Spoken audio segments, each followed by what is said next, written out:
आज हम लोग इंदुकांत घृतम जो है उसके बारे में चर्चा करेंगे। इंदुकांत घृतम जो है बहुत ही श्रेष्ठ दवाई है। और इसके बारे में ऐसा बताया है कि इंदुकांत घृतम जो है यह सहस्त्र युगम में बताया है। और इसका ना अलग अलग व्याधियों में इसका प्रयोग किया जाता है। इंदुकांत घृतम जो है वह दूसरे ग्रंथों में तो मुझे नहीं मिला। मुझे इसमें मिला, मतलब सहस्त्र युगम में इंदुकांत घृत के बारे में बहुत अच्छे से बताया है। और साउथ की कंपनियां जो है सहस्त्र युगम का आधार लेकर, ग्रंथाधार लेकर इसका प्रयोग करती हैं और बहुत अच्छा रिजल्ट आता है। तो हम लोग इंदुकांत घृतम पहले देखेंगे कि इसमें क्या बताया है सहस्त्र योगम में, और उसके बाद में इसके जो घटक द्रव्य हैं उनका क्या रोल है, क्या सिग्निफिकेंस है और क्यों डाला है, और कौन कौन सी व्याधियों में इनका प्रयोग करने से फायदा होता है।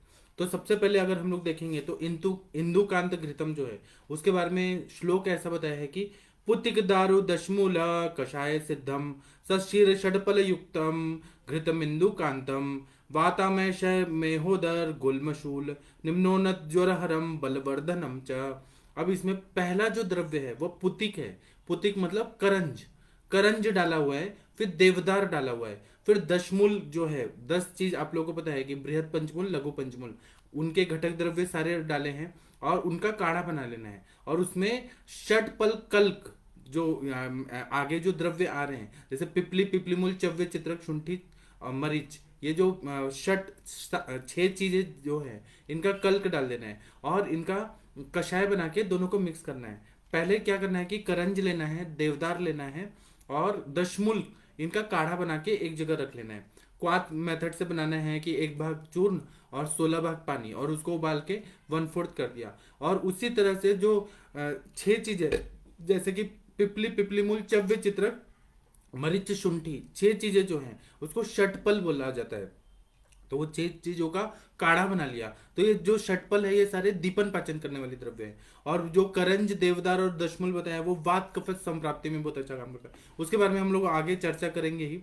तो इनको फिर जब ये काढ़ा बन जाए दोनों को मिक्स करके, और फिर क्या करना है कि जितना ये काढ़ा रहा 1/4 मिक्स कर दिया। और फिर इसके बाद जो दूध है वह उतने मात्रा में ही मिक्स करके फिर उसको उबालना है और उसके बाद में घृत डाल देना है। और फिर इस तरह से यह घृत कल्पना तैयार हो जाती है। यथा फेनोद्गमस तैले फेन शांतिस्थ शर्पिशी।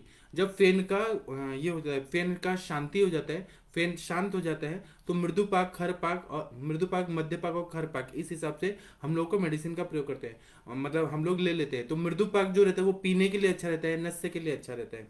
और जो मध्यपाक रहता है वह पीने के लिए अच्छा रहता है, नस्य के लिए नहीं दिया जाता है मध्यपाक। और खरपाक जो रहता है कोई भी घृत का, वह अभ्यंग के लिए होता है। तो यहाँ पर और मध्य पाक जो रहता है पीने के लिए भी यूज होता है, खाने के लिए यूज होता है, और नहीं तो बस्ती के लिए यूज होता है। तो आप लोग इंदुकांत घृतम जो है वह आप बस्ती के लिए यूज करना चाहते हैं या नस्य के लिए करना चाहते हैं या अभ्यंग के लिए करना चाहते हैं, इसका आप लोग डिसाइड कर दीजिए। अब इंदुकांत घृतम है ज्यादातर तो पीने के लिए, अभ्यंतर सेवन करने के लिए ही प्रयोग किया जाता है।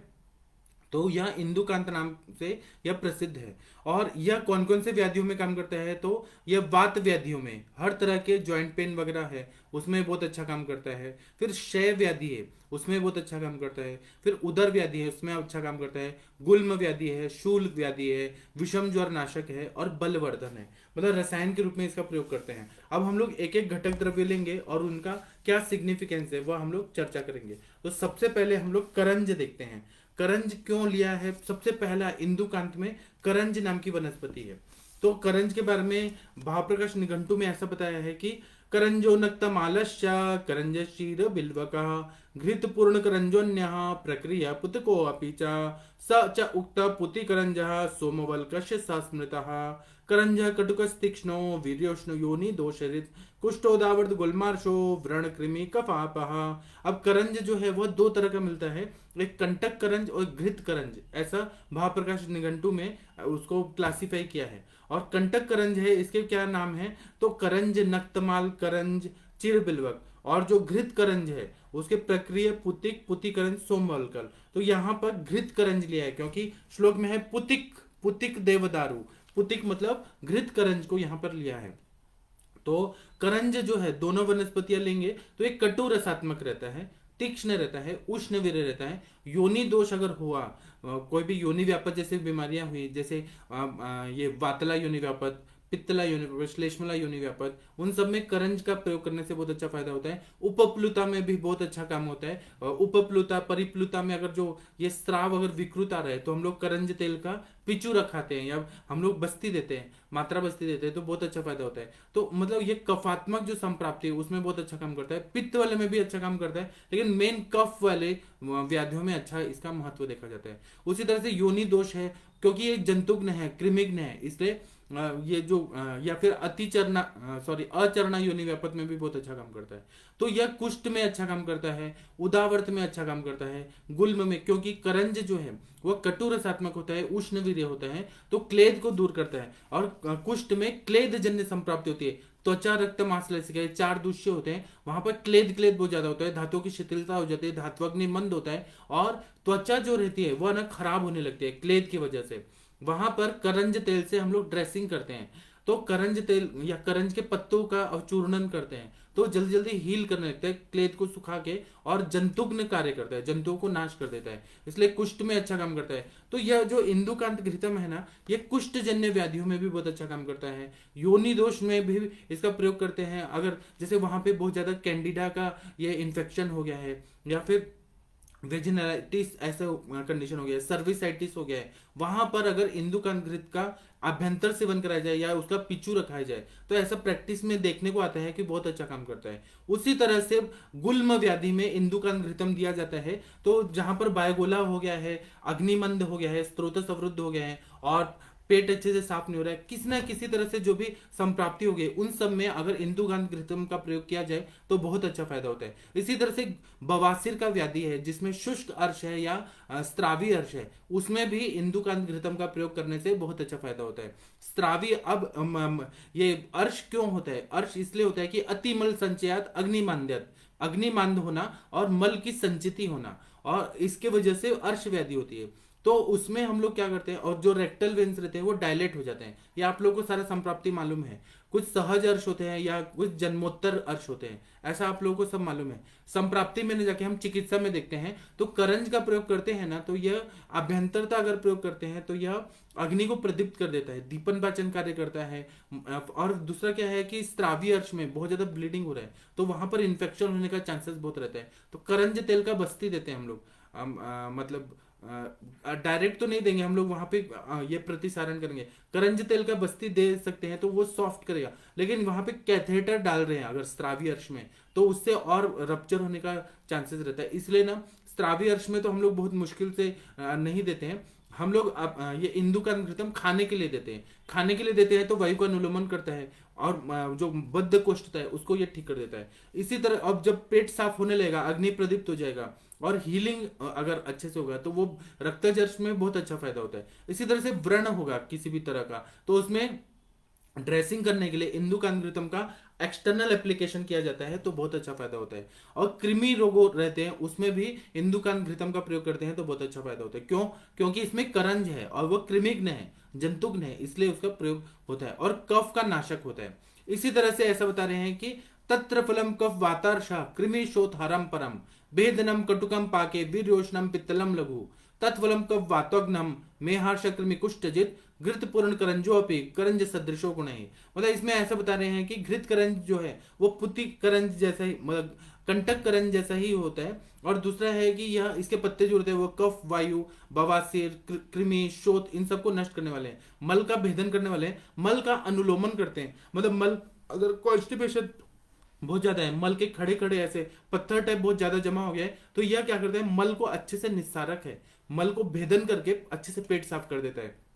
इसीलिए बवासीर में, शुष्क अर्श में या रक्तज अर्श में इसका प्रयोग करने से बहुत अच्छा फायदा होता है, क्योंकि यह इंदुकांत घृतम एक तो स्नेहन भी करता है, दूसरा अग्नि प्रदीप्त करता है, मल का भेदन करके पेट को साफ कर देता है। इसलिए इंदुकांत घृतम का प्रयोग करेंगे तो गुल्म व्याधि में भी, क्योंकि वह वायु का अनुलोमन करता है, इसलिए इसका प्रयोग करने से बहुत अच्छा फायदा होता है। फिर यह ऐसा बता रहे हैं कि प्रमेह व्याधि में भी बहुत अच्छा काम करता है और कुष्ठ में भी बहुत अच्छा काम करता है। प्रमेह पीड़िकाएं वगैरह हो गई तो इंदुकान घृतम को हम लोग इंटरनली खिलाते हैं या फिर हम उससे ड्रेसिंग करते हैं, तो जल्दी जल्दी जो डायबिटिक वुंड्स है वो सब हील हो जाता है। और धातुओं में जो क्लेद की वजह से बहुत ज्यादा शिथिलता आ गई है और धात्वग्नि बंद हो गया है, उसको जल्दी से रिकवर करना है तो इंदुकान घृतम का प्रयोग करने से बहुत अच्छा फायदा होता है। और करंज शब्द कैसे बना है, तो ऐसे निरुक्ति है कि कम जलम रंजयति, मतलब इसके पुष्पों से जल नीलाभ होकर रंजित हो जाता है। मतलब ये करंज जो है ना ऐसी वनस्पति है जो कुष्ठ को भी दूर करती है, आम वात को भी ठीक करती है, कृमिग्न भी है, व्रण रोपण करती है और कासहर भी है। इंदुकान घृत का प्रयोग हम लोग कास व्याधि में भी करते हैं, तो यह कफ को विलयित कर देती है, वायु का अनुलोमन करती है, तो इसलिए इसमें फायदा होता है। पाचन है, त्वचा रोगों में इसका बहुत अच्छा प्रयोग होता है।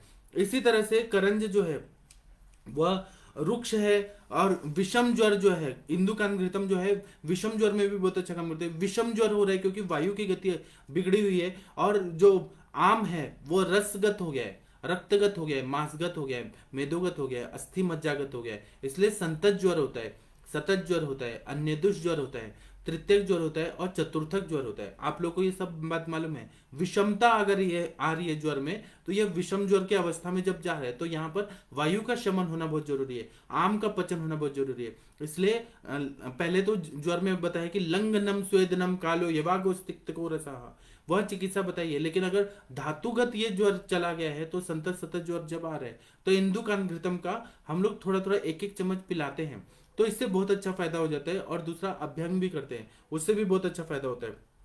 फिर सुतिका ज्वर में ये इसका प्रयोग करते हैं हम लोग, जिसको मतलब सुतिका अवस्था जब रहती है, प्रसूता जब डिलीवरी होने के बाद कोई इन्फेक्शन होने की वजह से उसको फीवर आ रहा होता है, तो वहां पर कोई तो ऐसा चाहिए जो एंटीबायोटिक भी रहे और स्नेहन भी करे, अग्नि को भी प्रदीप्त करे। तो इंदुकान घृतम सुतिका ज्वर में सुतिका को प्रोटेक्ट करने के लिए और वहां पे जो भी पैथोलॉजी ऐसी हुई है जहां पे इन्फेक्शन हो रहा है और उसके वजह से ज्वर हो रहा है, उसमें इंदुकान घृतम का अभ्यंतरता प्रयोग करने से बहुत अच्छा फायदा होता है। इसी तरह से शूल व्याधि है, उदर शूल हो रहा है, कोई वायु रुका हुआ है और मल संचिति है, अग्निमंद है, वहां पर अगर इंदुकान घृतम का प्रयोग कर दिया जाए, क्योंकि ये मल का भेदन करती है, पेट अच्छे से साफ करती है, मल को भेदन करके निकाल देती है, तो रेचन टाइप हो जाता है, तो फिर पेट अच्छे से साफ हो गया, तो इसका मतलब है कि शूल भी जो है वायु अटका है इंटेस्टिनल वॉल्स में, वो पूरी तरह से निकल जाता है, इसलिए शूल व्याधि में अच्छा काम करती है। श्वास व्याधि में कैसे काम करती है, तो ये कफ को विलयित कर देते हैं और श्वास वाहिनियों में जो वायु की रुक्षता की वजह से श्वास नहीं लिखा है,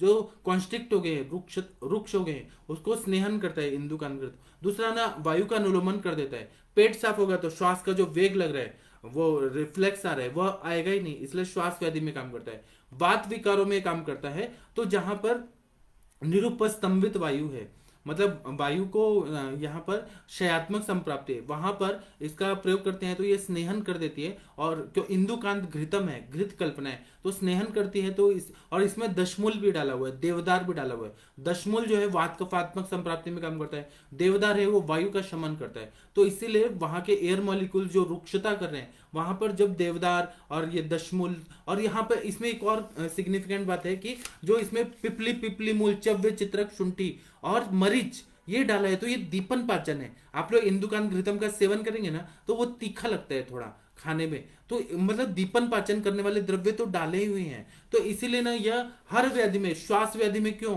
श्वास व्याधि में क्या होता है कि पित्त स्थान है समुद्भव, आम उत्पत्ति होता है, क्लेदक कफ जो रहता है अपना स्थान छोड़ के वहां पे चला जाता है, मतलब लंग्स में चला जाता है, उर में जाके, उर तो है कफ का स्थान, लेकिन वहां पे विकृत होके विमार्गमन होके और ज्यादा जमा हो जाता है और स्त्यान बन जाता है, चिपक जाता है, बहुत ज्यादा चिपका चिपका हो जाता है, इसलिए सांस लेने में तकलीफ होती है। तो अग्नि को अच्छा होना जरूरी है, कफ और वायु की तो हम चिकित्सा करेंगे, तो इसलिए इंदुकान घृतम का प्रयोग श्वास कास इन सब में करने से बहुत अच्छा फायदा होता है। इसी तरह से यह कृमिग्न भी है। विषम ज्वर में मैंने बताया तो यह दीपन पाचन वाली सारी दवाइयां हैं, पिपली पिपली मूल चव्य चित्रक शुंठी मरीच, मरीच जो है वो प्रमाथी गुणधर्म का होता है, सभी स्त्रोतों में चला जाता है और एक एक ज्वाइंट्स में भी चला जाता है, और वहां ज्वाइंट्स में भी अगर आम संचिति है उसको भी ये पाचन कर देता है, और इसीलिए ये वायु का शमन करने वाला श्रेष्ठ और स्त्रोतरोध को दूर करने वाला और कफात्मक संप्राप्ति को भी ठीक करने वाला इतना अच्छा इंदुकांत घृतम है।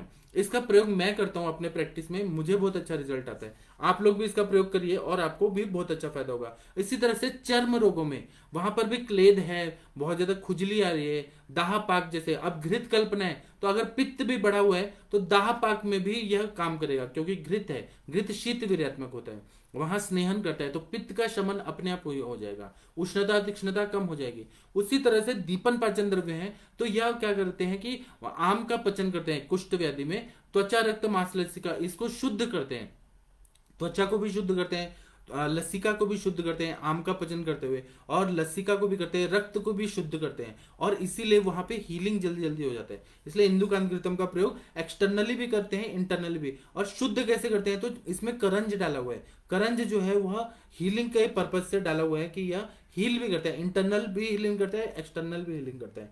फिर शोथ में, व्रण में इसका प्रयोग करने से बहुत अच्छा फायदा होता है। इसी तरह से शयज का श्वास, इसमें भी बहुत अच्छा काम करता है। और इसमें बता रहे हैं कि इंदुकान घृतम का प्रयोग अगर हम लोग हर्निया में करें, तो जहां पर भी हर्निएशन अगर हो जाता है, इंटेस्टाइन का हर्निया होके सूजन आके, और वो थोड़ा जैसे अम्बिलिकल हर्निया होता है, हियाटस हर्निया होता है, फिर सर्जिकल हर्निया होता है, इंग्वाइनल हर्निया होता है। हर्निया के आप लोग को टाइप पता है, तो इंटेस्टाइन में स्वेलिंग आई रहती है, वहां पर आम का पचन होकर स्त्रोतस अवरुद्ध हुआ है, वह खुलना चाहिए और पेट साफ होना चाहिए। हम पूरा हर्निया को नहीं कर देते, हम इंटेस्टाइन को अच्छा करना है, उसमें टोनिंग अच्छा सा लाना है। इसलिए इंदुकान घृतम का प्रयोग हम लोग हर्निया में, आंत वृद्धि में करते हैं तो बहुत अच्छा फायदा होता है। स्वेलिंग वगैरह को ये कम कर देता है, और दीपन पाचन कार्य करके पेट अच्छे से साफ होने लगता है, और स्नेहन भी हो जाता है, वायु का भी शमन हो जाता है। अब हम लोग और इसमें जो घटक द्रव्य वह देखेंगे, तो करंज होने के बाद देवदार डाला हुआ है। तो देवदार के बारे में ऐसा बताया है ग्रंथों में कि देवदारु लघु स्निग्धम तीक्ष्णोष्णम कटुपाकी च विबंधाद मनशोताम तंद्रा हिक्का जोरास्त्रजित प्रमेह पीन श्लेष्म कासकंडु समीर अनुत। अब ये देवदार जो है वह स्तन्य शोधन गण में है, अनुवासनोपग गण में है, कटु स्कंद में है, वात संशमन है, वायु का ये शमन करने की श्रेष्ठ दवाई है देवदार। देवदार जो है उसका लकड़ी को हम लोग जलाते हैं, हवन वगैरह में करते हैं, तो सुगंधित द्रव्य है, तो यह मन पे भी काम करता है, सुगंधित द्रव्य जो रहते हैं वो मन पे काम करते हैं। तो यह मेंटली स्ट्रेस है उनको भी इंदुकान घृतम का प्रयोग करते हैं तो बहुत अच्छा फायदा होता है। ये वेदना का स्थापन करता है, मतलब अगर बहुत ज्यादा पेन हो रहा है कोई भी कंडीशन में, तो वहां पर इंदुकान घृतम देने से वेदना का भी शमन कर देता है। जीर्ण आमवत में, क्रॉनिक से क्रॉनिक आमवत है तो इसमें ये घृत कल्पना है, और दूसरा इसमें कषाय जो डाला है, पिपली, पिपली मूल, चव्य, चित्रक, शुंठी, मरीच, 6 चीजों का ये इसमें डाला है। देवदार तो डाला ही है, दशमूल तो डाला ही है। यह अग्नि को प्रदीप्त कर देता है, आम का पचन कर देता है, आम पचन करता है और स्नेहन करते जाता है। इसलिए आमवात की कंडीशन में इंदुकान घृतम का प्रयोग करने से बहुत अच्छा फायदा होता है। उसी तरह से संधिवात अगर होता है, ऑस्टियोआर्थराइटिस होता है, उसमें स्नेहन की बहुत ज्यादा जरूरत होती है और वायु का शमन करने वाले सिद्ध द्रव्यों की जरूरत होती है, और वहां पे अग्नि को भी बढ़ाने वाली चिकित्सा जरूरी है। अग्नि को बढ़ाना तो सर्वश्रेष्ठ चिकित्सा है। आयुर्वेद का बेस ये है कि अग्नि को अच्छा करना है, आम का पचन करना है। संधिवात में भी आम तो रहता ही है, किंचित वो कम रहता है आमवात की तुलना में, लेकिन वहां भी आम तो रहता ही है। तो इसीलिए जब आम का पचन करना है तो यहाँ पे पिपली, पिपलीमूल, चव्य, चित्रक, शुंठी, मरीच ये डाला है, तो यह अपने आप वहां पे स्त्रोतस को अवरुद्ध जो हुआ है, स्त्रोतस अवरुद्ध हुआ है, रस रक्त का ये नहीं हो रहा है, रस का प्रेरणन कार्य नहीं हो रहा, रक्त का जीवन कार्य नहीं हो रहा, मांस का लेपन कार्य नहीं हो रहा, बहुत सारे कार्य को अच्छा करता है। धातु परिपोषण क्रम अच्छा करता है, ग्रहणी कला पे भी इसका काम होता है। और ऑस्टियोआर्थराइटिस में इंदुकान घृतम अगर 1 साल तक दे दिया जाए तो ज्वाइंट पेन पूरी तरह से ठीक हो जाता है, मतलब 1 साल, लेकिन आपको कंटिन्यू देना पड़ेगा, 4-4 चम्मच सुबह शाम। तो यह संधिवात में अच्छा काम करता है, आमवात में अच्छा काम करता है। ग्रदसीवात जो रहता है, साइटिक नर्व जो रहती है, लंबर जो वर्टिब्राज रहते हैं उसके बीच में कॉम्प्रेस हो जाता है, कंप्रेशन की वजह से साइटिक नर्व भी इरिटेट होती है, और उसके वजह से चलते टाइम ग्रदसीवत मतलब वह गीदड़ की तरह चलने लगता है और ग्रदसीवत वेदना होती है। वहां पर स्नेहन होना बहुत जरूरी है, वायु का शमन करने वाले भी द्रव्य चाहिए, और जो डीजनरेशन हो गया है उसको रीजनरेट करने वाले मतलब ऐसे द्रव्य चाहिए। तो इसमें दशमूल डाला हुआ है, और वहां पर स्त्रोतस का अवरुद्ध जो स्त्रोतोरोध हो गया है उसको खोलने वाला भी द्रव्य चाहिए। तो इसमें पिपली, पिपलीमूल, चव्य, चित्रक, शुंठी और मरीच डाला हुआ है। मरीच जो है वो इतना प्रमाथी द्रव्य, सभी संधियों में भी जाके और अपना काम करके, और वहां पर भी अगर आम है, मतलब आम मतलब इनडाइजेस्टेड फूड पार्टिकल अगर वहां पे आहार रस के रूप में जो पचा नहीं है, वह जो आम है उसको ये पचा देता है, इसलिए इसका प्रयोग यहाँ पे किया गया है। मतलब करंज लिया है, बातशामक है, देवदार है, बातशामक है, दशमूल है, बातशामक है, और बाकी जो 6 चीजें हैं वह कैसे हैं, तो दीपन और पाचन कार्य करने वाले हैं। इसके साथ में इसमें दूध भी डाला है और गाय का घी भी डाला है। दूध से क्या होता है, सौम्यता आ जाती है, घी से क्या होता है, सौम्यता आ जाती है, ताकि ये पित्त भी अगर बॉडी में है, किसी को पित्त प्रकृति है, हाइपर एसिडिटी है, तो वह उसको ये बढ़ाए नहीं। आप लोगों ने देखा होगा कि कभी कभी कुछ कुछ कोल्ड ड्रिंक्स जो रहते हैं खट्टे खट्टे, उसमें डाला जाता है कि एंटी मतलब एसिडिटी को कंट्रोलर, ऐसे तरह के बहुत सारी चीजें आती हैं मार्केट में। तो यह चीज आचार्यों को भी पता था कि हमारी कोई दवाई से हम लोग इतना दीपन और पाचन द्रव्य दे रहे हैं, तो हमारी कोई दवाई से पित्त प्रकोपित ना हो जाए, उष्णता तीक्ष्णता ना बढ़ जाए। जो पित्त प्रकृति वाले पुरुष हैं उनके लिए भी इन्होंने गाय का दूध डाल दिया और घी डाल के इसको सिद्ध किया। मतलब इसीलिए ये इतना गुणकारी है कि हर प्रकृति के इंसान में बहुत अच्छा काम कर देता है।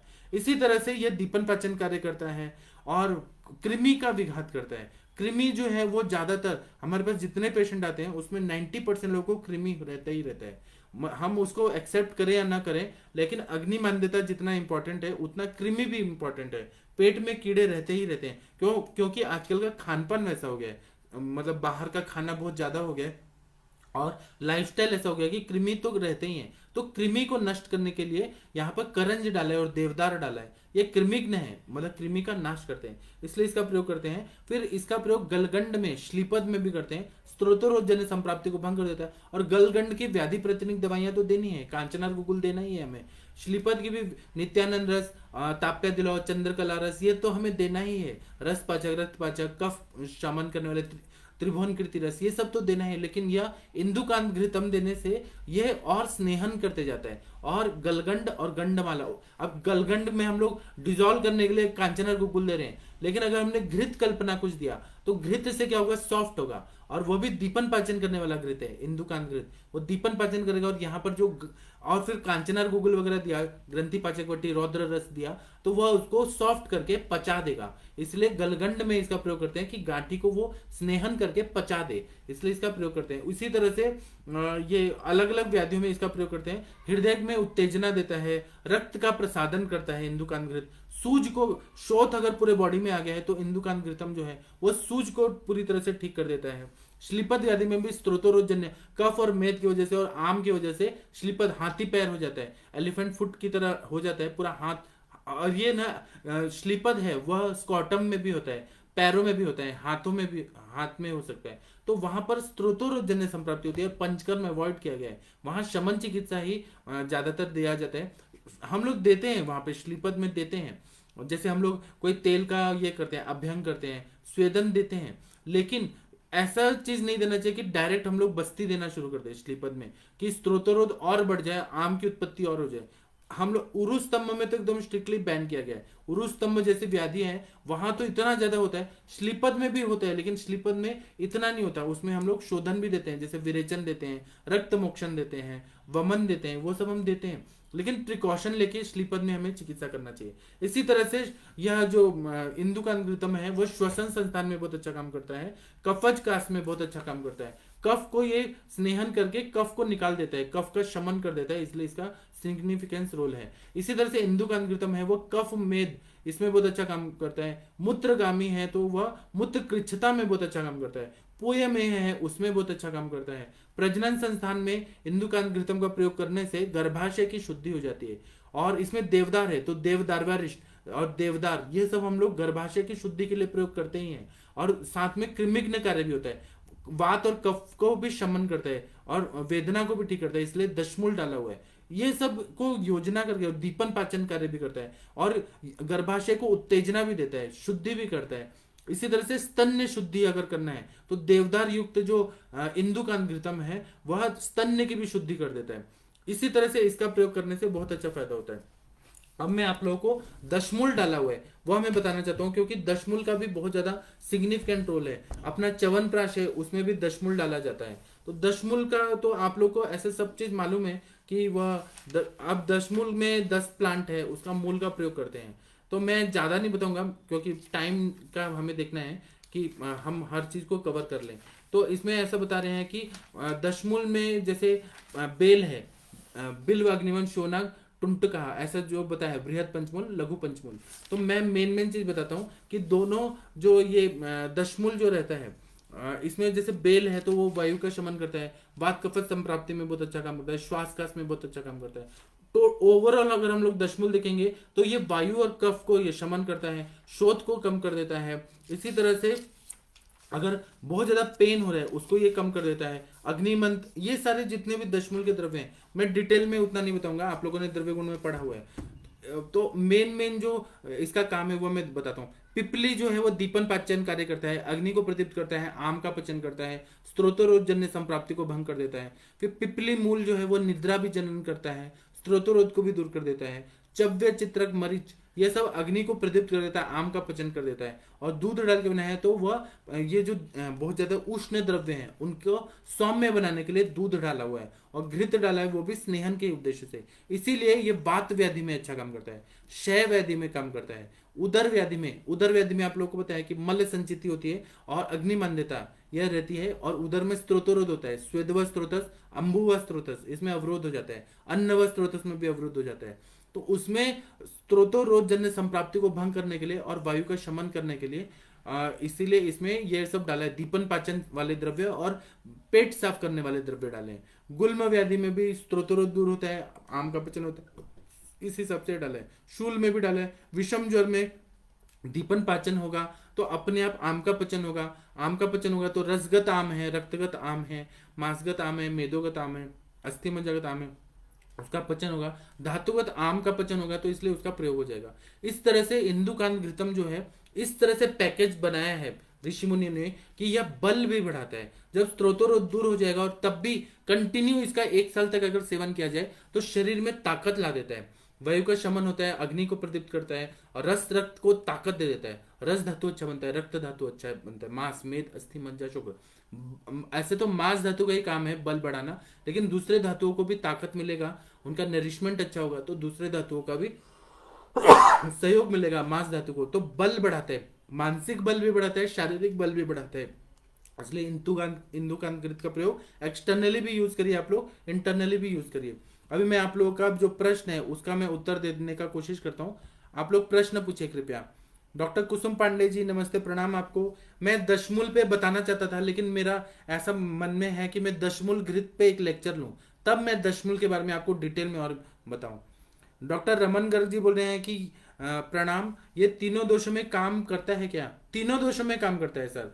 तीनों दोषों में गुल्म व्याधि रहे उसमें ये काम करता है, शूल व्याधि में, तीनों दोष तीनों प्रकृति पे ये काम करता है। दशमूल वात कफात्मक है, उसको शमन करता है, वात कफ की संप्राप्ति में करता है। और बाकी जो है पिपली मूल चव्य चित्रक वो तो काम करता ही है। डॉक्टर मनोज कुमार जी नमस्ते, प्रणाम आपको। डॉक्टर सुनीता जी नमस्ते, प्रणाम आपको। डॉक्टर दीप्ति जी बोल रहे हैं कि is it useful in joint pain due to chikungunya और डेंगू फीवर? 100%, क्योंकि जो करंज है ना वो अगध द्रव्य है, वह ना विष का नाश करता है। देवदार है वह भी विष का नाश करता है। दशमूल है वो तो पेन किलर टाइप ही रहता है।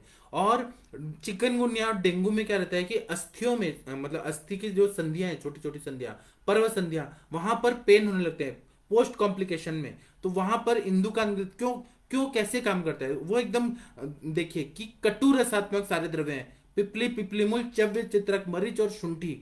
इसीलिए क्या करता है कि यह आम का पचन करता है, स्त्रोतोरोध को दूर करता है और विषग्न कार्य करता है, और स्नेहन भी कर रहा है। दूध है तो दूध की वजह से क्या होगा, सौम्यता भी ला देगा। मतलब ये इस तरह से बनाया गया है कि डेंगू फीवर में भी काम करता है, चिकनगुनिया में भी काम करता है, लेकिन पेशेंट को 3 महीना से लेके 1 साल तक देना पड़ता है। 4-4 चम्मच, इसको डोज आप कम ज्यादा कर सकते हैं। और आप डॉक्टर दीप्ति जी आप इसका प्रयोग करिए, मैंने यूज किया है, मैं इतने साल से प्रैक्टिस कर रहा हूँ, इंदुकांत घृतम मिलता है, मैंने यूज किया है, मुझे बहुत अच्छा रिजल्ट मिल रहा है। आप लोग भी इसका प्रयोग करिए और बताइएगा कि इसका प्रयोग केवल यही नहीं करना है कि डेंगू फीवर में एक फॉर्मूला दे दिया त्रिभुवन कीर्ति रस और संदिग्ध सन्निपात का क्वाथ, मतलब जो हमारे सर देते हैं जमन अग्नि सर, वही फॉर्मूला सभी पेशेंट को दे रहे हैं। ऐसा नहीं, हमारा दायरा जो है मेडिसिन का वो दायरा बढ़ना चाहिए।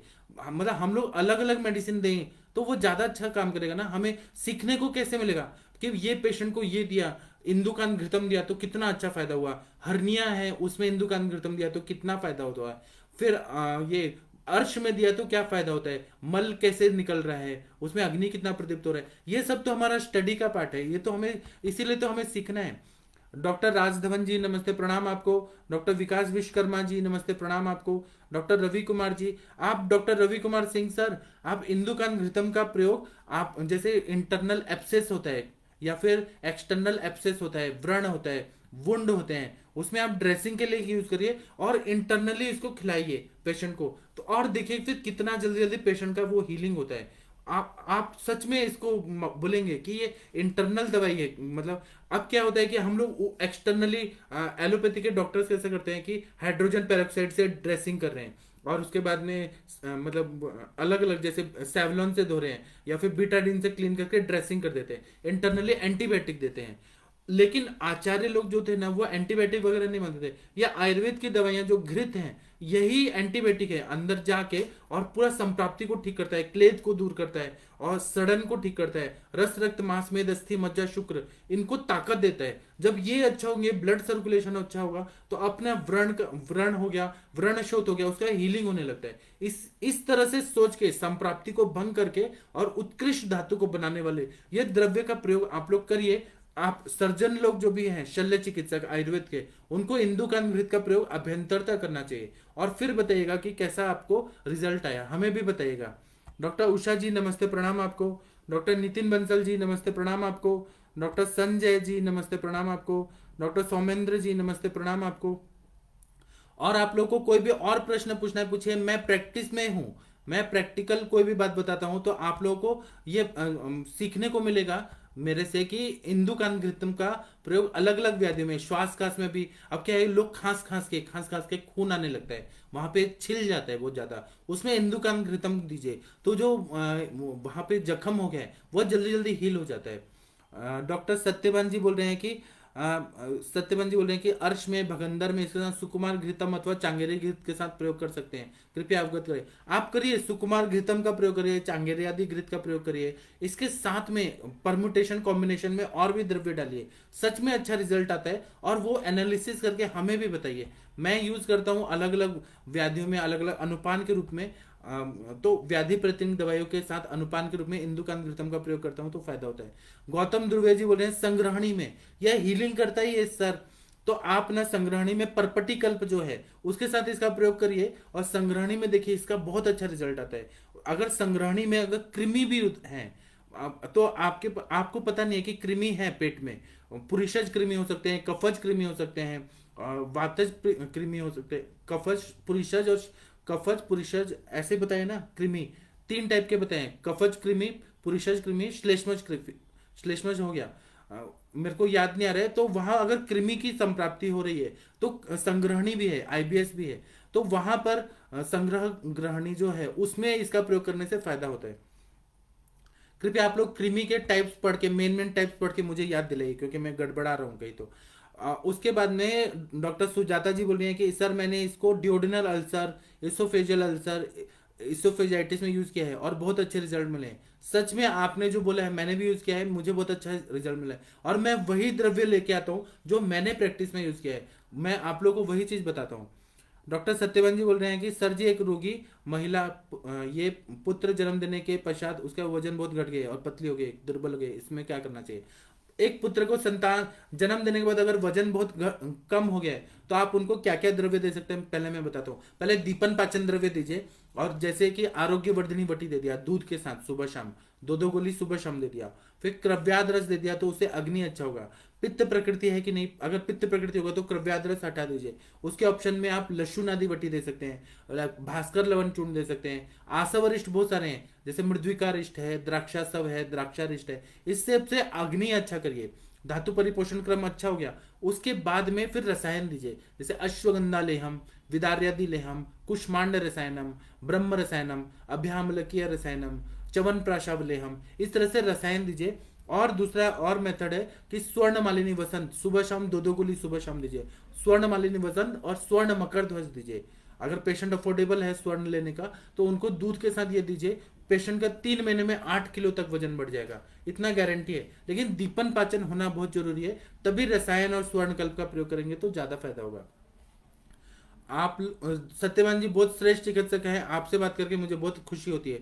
डॉक्टर सस्मिता जी नमस्ते प्रणाम आपको, आप कृपया प्रश्न पूछिए।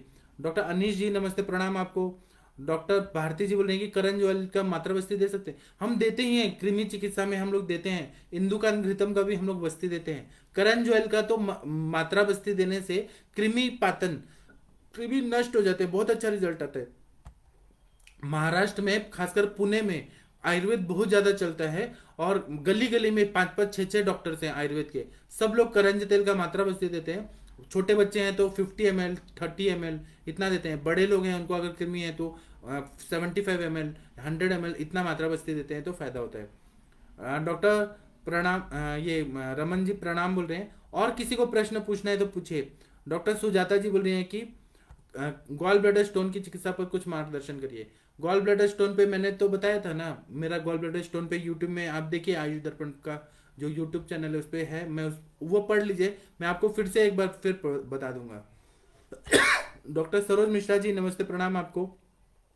डॉक्टर संगमित्रा जी बहुत दिन के बाद आप मिली हैं डॉक्टर जी, हाइपोथायराइडिज्म में किस मेडिसिन के साथ दे सकते हैं? तो हमारा सर का फॉर्मूला है ना, वचा पुनर्नवा गुडुची सत्व, वचा पुनर्नवा गुडुची सत्व और जंगली प्याज के, जो ये थायराइड फॉर्मूला हमारे सर ने बनाया रिसर्च करके, उसके साथ इंदुकांग्रितम देंगे तो हाइपोथायराइडिज्म में, क्योंकि हाइपोथायराइडिज्म है या हाइपरथायराइडिज्म है, वो वायु का वायु के वहां पे गति जो है वो विकृत हो गई है, और वहां पे रस क्षय होता है, रक्त क्षय होता है, स्त्रोतोरोध होता है।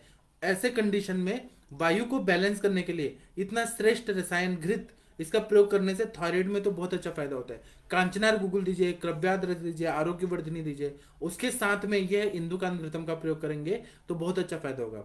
डॉक्टर माधुरी जाधव जी बोल रहे हैं कि can be used in fibroid ovarian cyst. हाँ, इसमें काम करता है, क्योंकि यह इसका गामित्व है वो गर्भाशय पे भी है, लेकिन फाइब्रॉइड में आपको मांस पाचक, मेदोपाचक, कुबेराक्ष वटी, लता करंज की वटी, कांचनार गुगुल, ग्रंथि पाचक वटी, जो आप मेन मेडिसिन दे रहे हैं उसके अनुपान के साथ दीजिए। उसमें हम लोग केवल फल घृत गर्भाशय के लिए फल घृत रसायन के रूप में देते हैं, या काश्मर्यादि घृत ऐसे सोचते हैं, लेकिन इंदुकान घृतम दिया तो इससे क्या होगा, अच्छा रस बनेगा, अच्छा रक्त बनेगा, मांस में बल बढ़ेगा, और दूसरा संप्राप्ति भंग होगा, गुल्म भी ठीक होगा, शूल भी ठीक होगा, वात व्याधि भी ठीक होगा, मतलब और भी एसोसिएटेड बीमारियां होती है वह भी ठीक होगा, और फाइब्रॉइड पूरी तरह से डिजोल्व हो जाएगा। उस फाइब्रॉइड में कुमारी और गुड़ हम लोग देते हैं, मतलब एलोवेरा का अंदर का भाग निकाल के गुड़ के साथ देते हैं तो बहुत अच्छा फायदा होता है। पत्र पुटली स्वेद करते हैं, रक्त मोक्षण करते हैं, बहुत अच्छा फायदा होता है।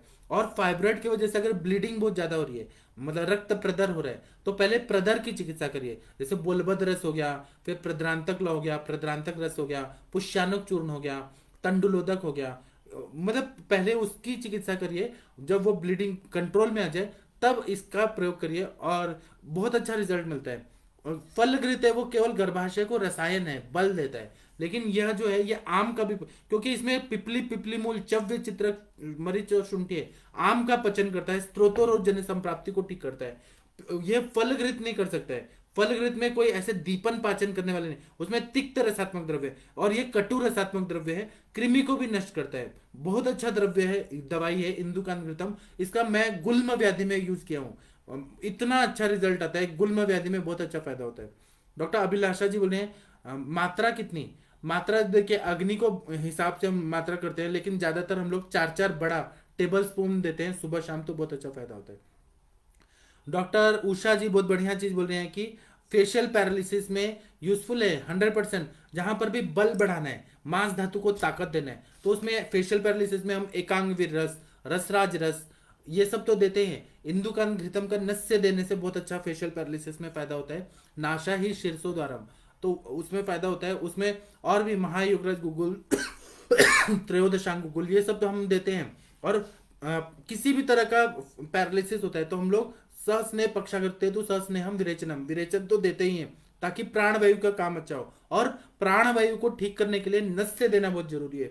तो उसमें पंचेंद्रिय वर्धन तेल का नस्य दीजिए, षड बिंदु तेल, अणु तेल, वचा तेल, वचा तेल है वो संज्ञा स्थापन गण में आता है, इसलिए वह संज्ञा को अच्छा से कर देता है, इसलिए वचा तेल, ज्योतिषमती तेल, ये सब तो तेल का प्रयोग करिए। और दूसरा है फेशियल पैरालिसिस में हम लोग माश सेंधवादी तेल का मसाज करते हैं, या फिर ये चंदनमला लाक्षादी तेल का मसाज करते हैं ताकि मसल्स को टोनिंग मिले, ताकत मिले। उसके साथ में इंदुकांत घृतम का प्रयोग करिए, ये ताकत दे देता है, अग्नि को प्रदीप्त कर देता है और संप्राप्ति को भंग करने में बहुत ईजी जाता है।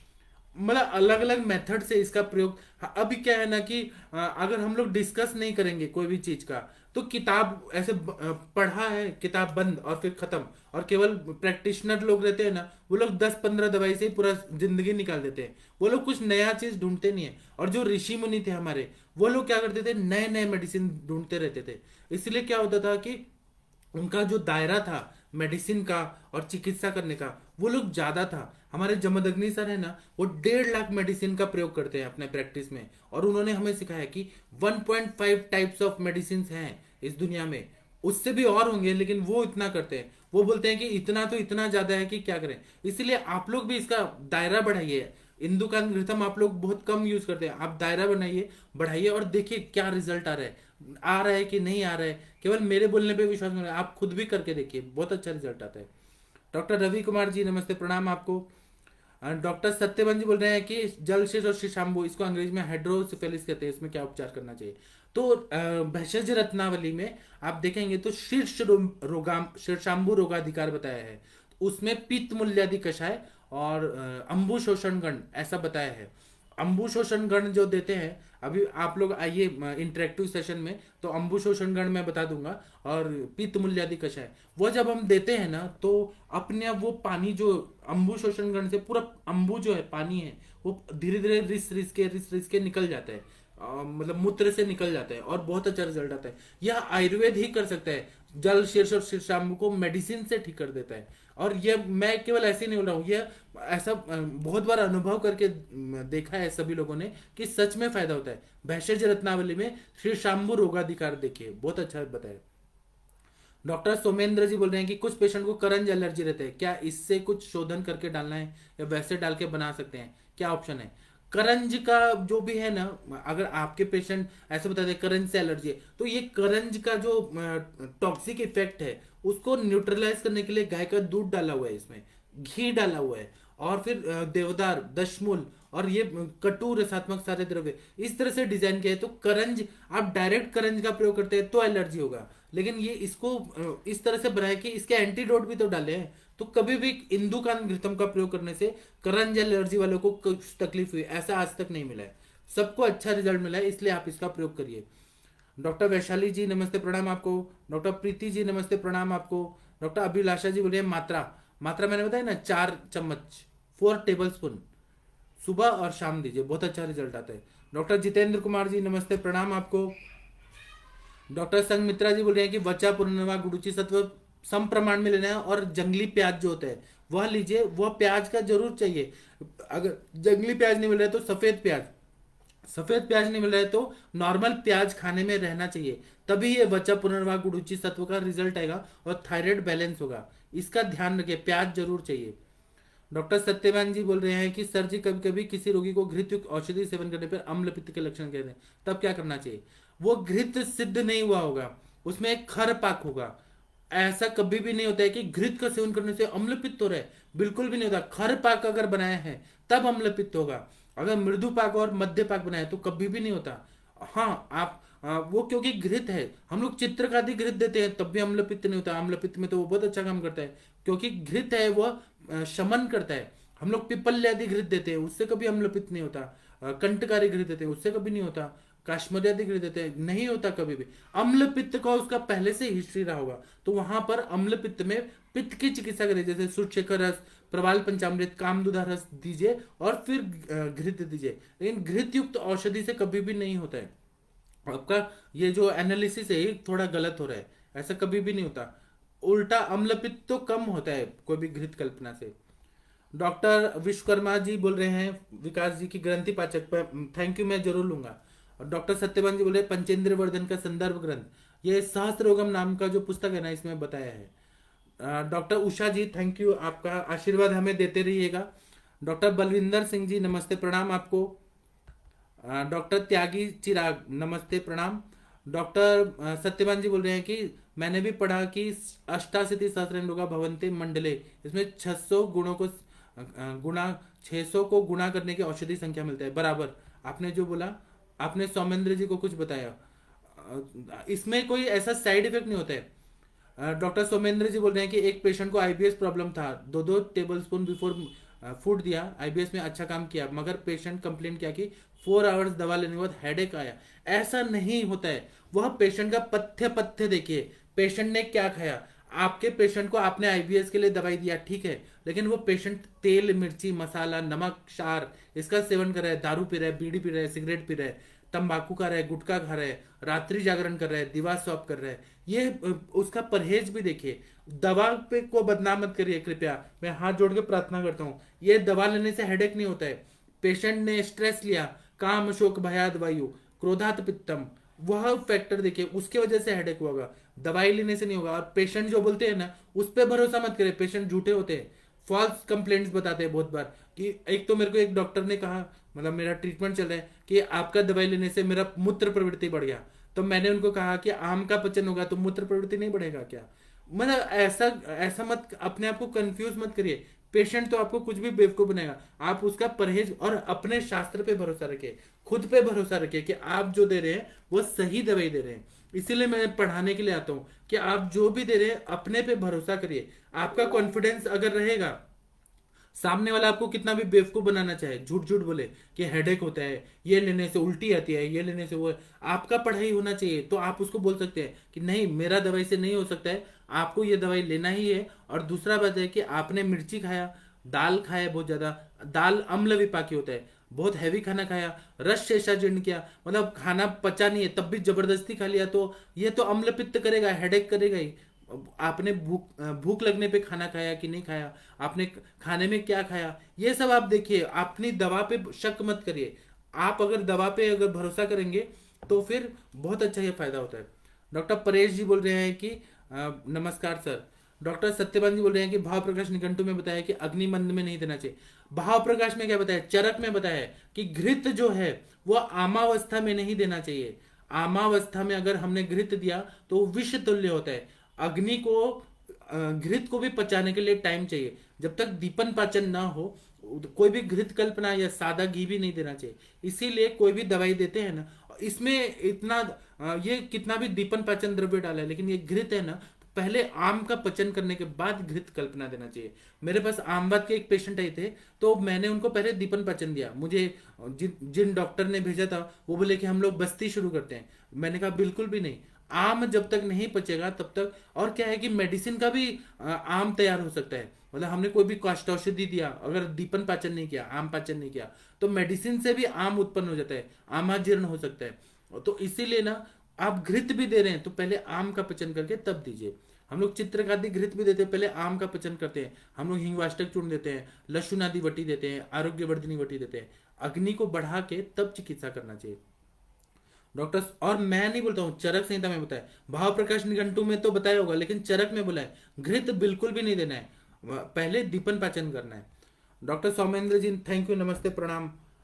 पेशेंट चला गया और कहा, आप ना पेशेंट क्यों हो जाता है वो ना, डॉक्टर का अगर कॉन्फिडेंस लेवल कम है ना तो पेशेंट सच में चला जाता है। अगर कॉन्फिडेंस लेवल आपका अच्छा है तो आप उसको समझाइए, काउंसलिंग करिए और बोलिए कि मेरा दवाई से कभी भी ऐसा नहीं होता है। उसको समझाइए, अगर समझता है तो ठीक है, नहीं समझता है तो छोड़ दीजिए। आड्य रोगी भिषक वैश्यो ज्ञापको सत्वानपि, भिषक वैश्य होना चाहिए, मतलब भिषक के कंट्रोल में होना चाहिए, डॉक्टर पे भरोसा करने वाला होना चाहिए और डॉक्टर की बात मानने वाला होना चाहिए। अगर भिषक वैश्य नहीं है तो छोड़ दीजिए, जाए वो कहीं और जाए, कोई बात नहीं। डॉक्टर सत्यवान जी बोल रहे हैं कि सर जी एक रोगी को चलने में कोई कष्ट नहीं होता है, परंतु बैठने उठने में घुटनों में दर्द है, कैसे ऐसे में उपचार करना चाहिए? हाँ, आप दीपन पाचन करके और मात्रावस्थित दीजिए, शीरबला तेल, धन्वंतर तेल, दशमूल तेल, कुट्टम चुक्की आदि तेल, मुरी वेणा तेल, ऐसे तेल का जितना स्नेहन होगा, या फिर आप कटी बस्ती करिए, जानू बस्ती करिए, जितना स्नेहन होगा उतना घुटनों का दर्द ठीक हो जाएगा, पूरी तरह से अच्छा हो जाएगा। आप स्नेहन बस, मतलब स्नेह वहां शरीर में अंदर जाने दीजिए। इंदुकान घृतम देने से भी घुटनों का दर्द, बहुत सारे पेशेंट को 1 साल इंदुकान घृतम दिया जो बस्ती नहीं लेना चाहते थे, उनको देने से जितना वो स्नेहन हुआ ना, उतना सैनिवल फ्लूइड अच्छे से बन गया। बहुत सारे पेशेंट जो लिगामेंटल टेयर के आए थे तो उनको मैंने इंदुकान घृतम कंटिन्यू दिया। 3-4 महीने के बाद वो बोले कि हमें बहुत अच्छा फायदा हुआ। एवियन के पेशेंट है, अवेस्कुलर नेक्रोसिस, उसमें भी इंदुकान घृतम का प्रयोग करने से बहुत अच्छा रिजल्ट आता है। आप लोग विश्वास नहीं करेंगे, जो ऑटोइम्यून डिजीजेज हैं बड़े बड़े, जैसे सोरियासिस हो गया, अस्थमा हो गया, फिर ये डीमाइलिनेटिंग डिजीज हो गया, एल्जाइमर्स हो गया, ये जो प्रोग्रेसिव डीजनरेटिव चेंजेस है और ऑटोइम्यून डिजीज है, उसमें ऐसे घृतों का प्रयोग करने से बहुत अच्छा रिजल्ट आता है। आप लोग इसका प्रयोग करने वाले हैं, मुझे मालूम है। और आप लोग का और भी कोई डिफिकल्टी है तो आप लोग ना मुझे व्हाट्सअप कर सकते हैं, मैं अपना नंबर देता हूँ। और क्योंकि अभी 8 मिनट है, मुझे अभी जाना है, और क्योंकि ना हमें इंटरेक्टिव सेशन में भी तो मिलना है, वो तो सबसे मज़ेदार सेशन होता है, वहाँ तो सभी लोगों का डाउट्स है वो क्लियर हो जाता है। आप लोग आइए और सक्सेस स्टोरीज भी बता सकते हैं, कोई भी डाउट लेके आइए, वहाँ आपको ओपनली सब तरह से गाइड किया जाता है। Doctor Vinay Mittal ji, thank you. अब मैं अपना सेशन बंद करता हूँ। आप लोगों को कोई भी डिफिकल्टी हो तो इंटरेक्टिव सेशन में कृपया सभी लोग का स्वागत है।